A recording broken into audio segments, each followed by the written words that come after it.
Welcome back to my channel. It's your favorite mermaid, Autumn here, and I have got some great and not so great updates for all my Potsie friends. Let's see, we left off there kind of towards the middle / endish of April, and the end of April / beginning of May was definitely an up and down roller coaster. I was spending at least 4 days at a time in bed, and then I would have one good day, and then the 4 days stuck in the bed period would start all over again. So basically every 4 days, only one day I was able to function. So I really wasn't getting much done. Fatigue and brain fog had pretty much taken over me. The brain fog and fatigue was so heavy that I was literally only functioning every 5 days. So I really wasn't getting much done. I was still spending a lot of time stuck in the bed. And I felt like there really wasn't much hope afterwards. Like, I would try to get better. I would try to get out of bed and do things. I was so scatterbrained. I was so fatigued. Nothing really helped. And at that point, I was drinking 2 liquid IVs a day, having my high intake of salt, and nothing was helping at all. So I had an appointment with my cardiologist on May 4th, and I explained to him how bad the brain fog and fatigue had gotten, and it just felt like it was completely taking over my life. He added a low dose of Ritalin to my medicine regimen, and y'all, it has changed my life. I can't wait to show you how, but here we go. On May 7th, my husband and I, we bought a brand new bed from Mattress Firm because I was still spending quite a few days in bed. So our bed is fairly old. It's comfortable, but it's just not good posture-wise, anything like that. So we got a bed that can elevate your feet, which is perfect for a Potsie, especially when we start to have our presyncope, or if we are actually passing out. It's great because it elevates your feet. And during the day, if I'm stuck in the bed, it can sit me up. So my husband said, if we're gonna get a bed, we're gonna get a nice ass bed. So we got the nice ass bed. It was also my first day taking my new medicine. The store was a little too warm for my liking, but I was actually able to manage the entire time that we were in the store, which is a first for me. Usually I have to go outside, fan myself off, or go to the car so I can have some AC. And it had me thinking, maybe my new medicine isn't so bad after all. Maybe this is actually a good thing. So I lasted the whole time in the mattress store. So it kind of started to give me, a little bit of hope. So the next day, it was a Monday, I woke up, took my med, and drank my liquid IV. It is my morning ritual. It is my daily routine. After my medicine kicked in, I felt alive. I felt alive again for the first time, and I don't know how long, but I actually felt alive. So knowing that our bed was going to be delivered that following Sunday, and with my husband working every day, I knew that cleaning the room and rearranging the room around so our new bed would fit was most likely going to be a job for me. After feeling alive for the first time, and I don't know how long, I just got up and I started cleaning. I dusted down the walls, all the furniture, I decluttered everything, and got rid of anything that was no longer needed. I mean, I was on the go, like before I had pots. I was just on the go. It's like I didn't even have pots that day.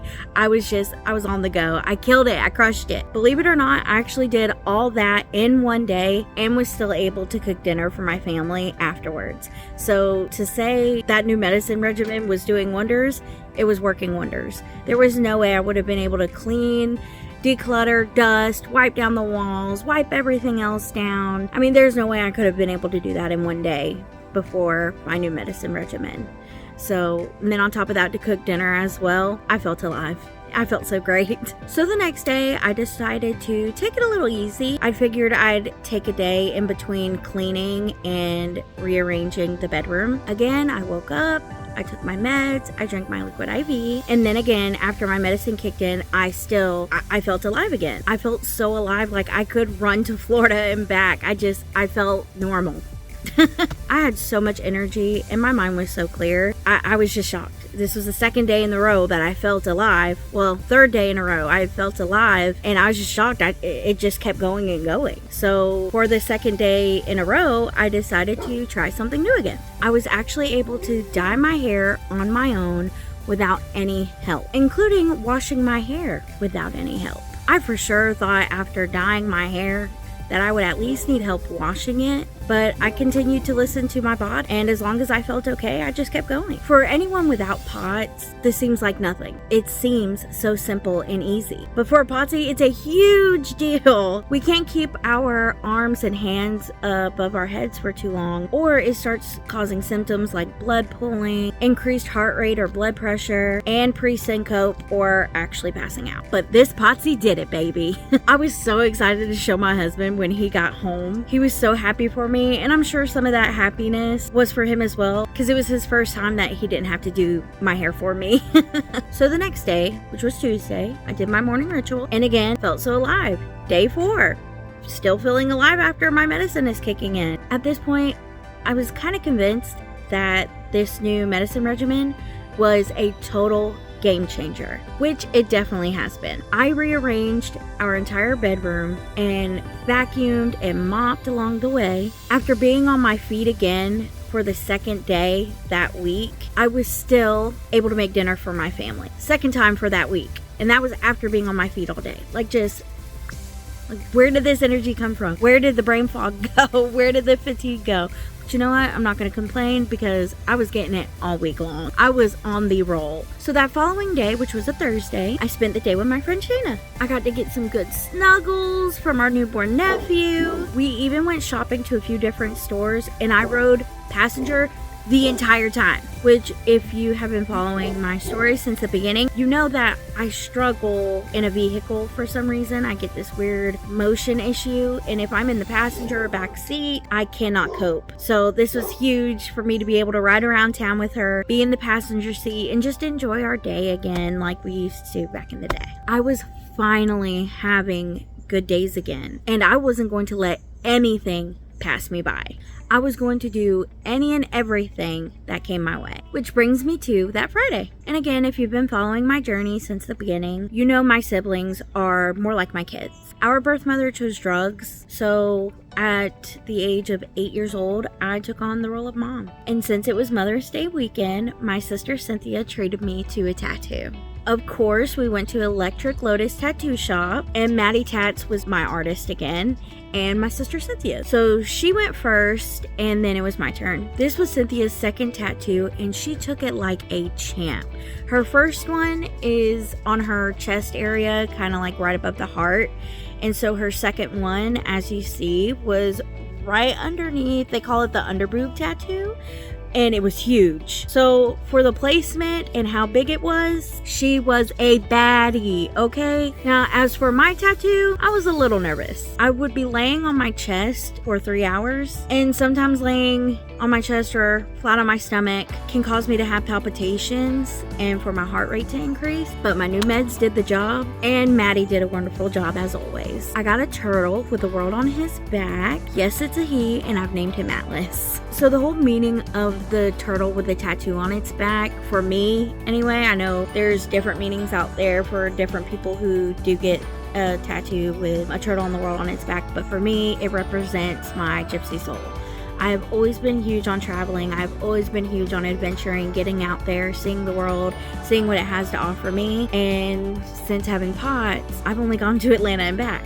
I haven't gone anywhere. So starting to feel alive again, it gave me hope. And I want to travel the world. I want to adventure. I want to see everything. But just like the story of the turtle and the hare, slow and steady wins the race. So for a Potsie, you just got to go at your own pace. You got to go at your own time. I'll get there. I'll be able to get out there and adventure and see the world, but in my own time. So I guess the turtle kind of represents me.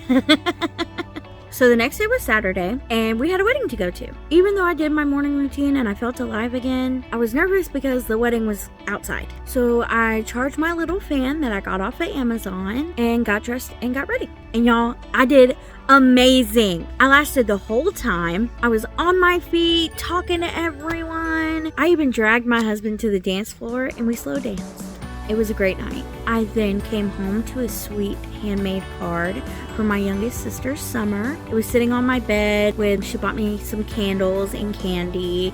So it was cute the way she sat it on my bed and presented it. It was a sweet ending to a very good night. The following day was Mother's Day, and our bed was finally being delivered. I know how weird they did that on Mother's Day, but hey, they're the ones that set it up. They're the ones that planned the drop-off date. But they came, they set up the base and placed the mattress on the base. But before that, we had to take apart our old bed. My sister Cynthia, she had previously been sleeping on a twin bed, so we gave her our old mattress and bed frame. So that's how we spent the day, taking out her old bed and the frame and moving our old one to her room. And for once, I was actually able to help. I moved her old mattress out of her room and helped move everything else around and helped set up the new frame and put our old bed into her room. So the following week, I woke up, did my morning routines, and would still feel alive. So I worked on reaching out to a few companies and foundations about setting up a support group for the Middle Georgia area. I've had quite a few local people reach out to me just asking for ways to cope with POTS, or their doctor didn't explain it enough, or just how did I adapt? How did I become diagnosed, or anything POTS related. So I really wanted to start a support group for here in the Middle Georgia area for all my Potsie friends that I have made in the area, and for those that I don't know, but I would still love for them to come and get the support that they may or may not be receiving, and also just to be surrounded by other people who just get it, who just get you and they understand what you're going through. So far, Liquid IV has been a huge support, and they even sent some samples for me to set up during our first meeting. So thank you so much to Liquid IV for sending me that care package. I'm so excited to set it out during our first support group meeting and share with them how Liquid IV has been a game changer for me, and that it might be a game changer for them as well. Thank you so much, Liquid IV. It's truly appreciated. You have no idea. So during that week, I also scheduled a meeting with a community engagement coordinator from Dysautonomia International. Our meeting is going to be on June 7th, and she's going to help me plan and organize my first support group meeting. And I'm so excited! So that's how I spent that following week, just reaching out to some of the doctors that have started following me on social media, some of the doctors that have contacted me, just asking them for advice and tips on how to run my first support group meeting. Hopefully, if it goes all well, I'll continue to keep having them monthly and just see where the road takes me from there. But having POTS and then finally starting to feel alive again, and it just makes you so happy and so grateful. And you look back on the days where you were stuck in bed and you had no hope. I want to be that hope for those out there. Even if you're not getting the help you need yet, or you haven't been diagnosed yet, or you don't have a specialist near you, I'm going to do every single thing I can to make sure that everyone in the world will know what POTS is. I am just getting started. This is just the beginning. I have a big mouth, okay? God gave it to me for a reason. And I used to think that reason was healthcare. And in a weird, sick and twisted way, after having POTS and going through all the motions of it and learning how to deal with it and how to cope and all the medicine trials you go through, I want to be that voice for those that they can't scream, for those that they can't ask for help because they're literally just trying to make it day by day. I'm going to do everything in my power to make sure that the entire world knows what POTS is, to end the stigma of doctors saying, oh, it's just anxiety or you're depressed or it's all in your head. I'm not standing for that. I'm going to do everything I can, and I'm not going to stop till the whole world knows. So be prepared. Sorry in advance. So on Friday, we had plans to have dinner at our friend's house. Everything was going great. We ate Wingstop. We were having a great time. And then we had to run to a few stores because my friend's mom was having a college graduation party the next day. And since I had been having a great 2 weeks with successfully trying new things, I tried to ride in the back seat, and it was a huge mistake. I tried to breathe through it, and I took a Zofran to help with the nausea. But once we got back to her house, presyncope kicked in and we left ASAP. I get really embarrassed, and I didn't want to see my friends see me that way. And when I got home, it just got even worse. My heart rate was ping-ponging from the 120s down to the 70s. 1 minute my blood pressure was normal, the next it was bottoming out. I could feel the color drain from my face every time my blood pressure dropped. This flare sucked big time. I had to miss the graduation party because of the dizziness, and my heart rate was still ping-ponging. The bad days were back with a vengeance, full force, and it lasted probably 5 days. The temperature fluctuations are still lingering, but today I finally feel somewhat normal again. So I knew it was time to break out and record and get an update. So even though Friday started me having a bad flare-up for 5 days, that Sunday our brother came to visit us. So he's not really our brother by blood, but him and Josh met when Juwan first moved here in 2008. Josh was his first friend here in Georgia, and after we got married, he adopted me as his sister. It was so nice for us to catch up and for Josh and him to have a guys' night. And this was their first guys' night since I've been diagnosed. So it was really nice to just chit chat with him, catch up, and for Josh to get to have his guys' night finally with his brother. It meant the world to him, and he was so happy. He was so excited to see Juwan. So I'm glad that he came and visited us. So some of the things that I have learned this month is us Potsies, we get so hopeful when new medicine works, especially after reading people's success stories on online support groups. So we try to be normal and we try to do normal things, but unfortunately that involves testing our limits and our boundaries. So even though I felt normal and alive, I'm not normal.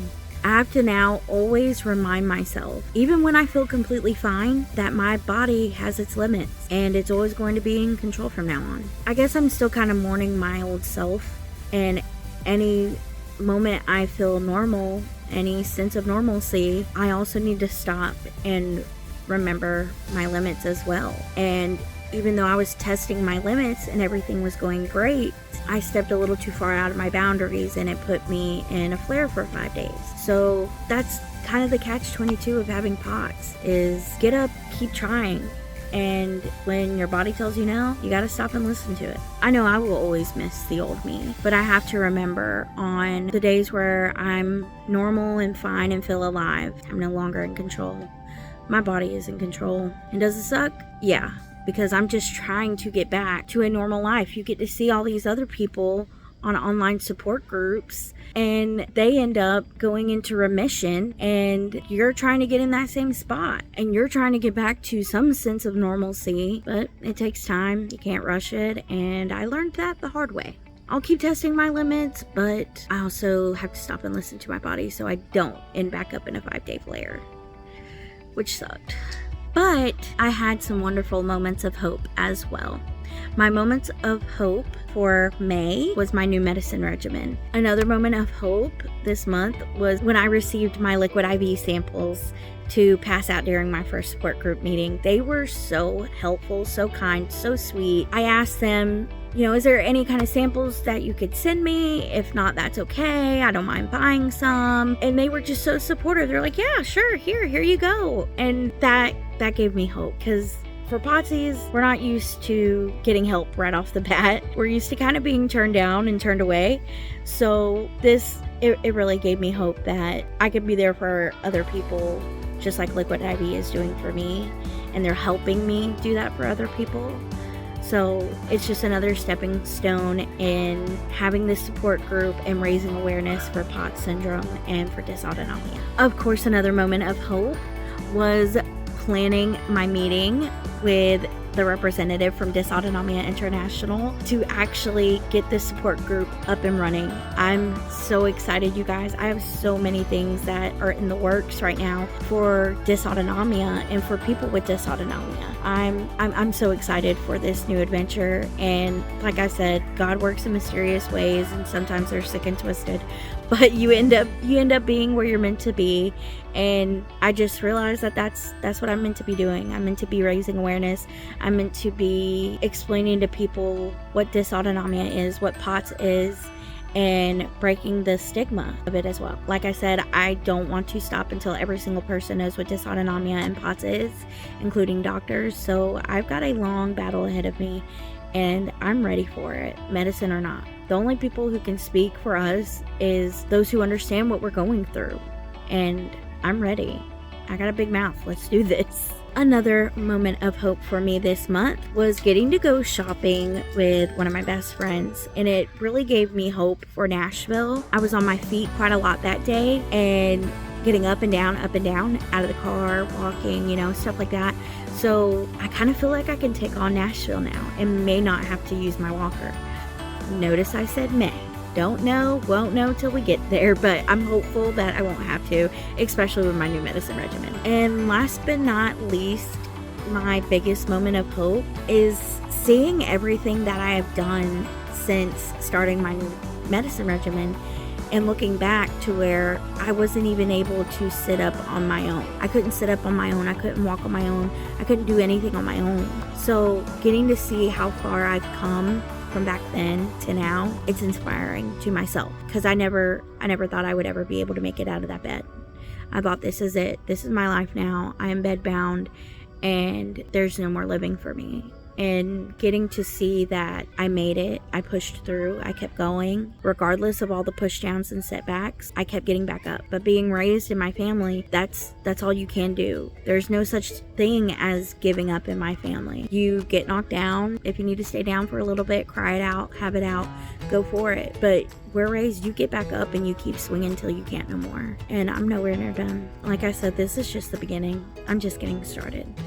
I'm so excited for what the future holds, and I have that meeting coming up next month, as well as my first appointment at the Vanderbilt Pot Center in Nashville. And of course, I'm going to bring you guys along for that journey as well. I'm so excited to be doing this and to have the voice for other people who can't do it. So thank you guys for joining me along on my journey. I'm so grateful that you're here with me. Stay tuned. I've got so much more coming, you guys, so much more.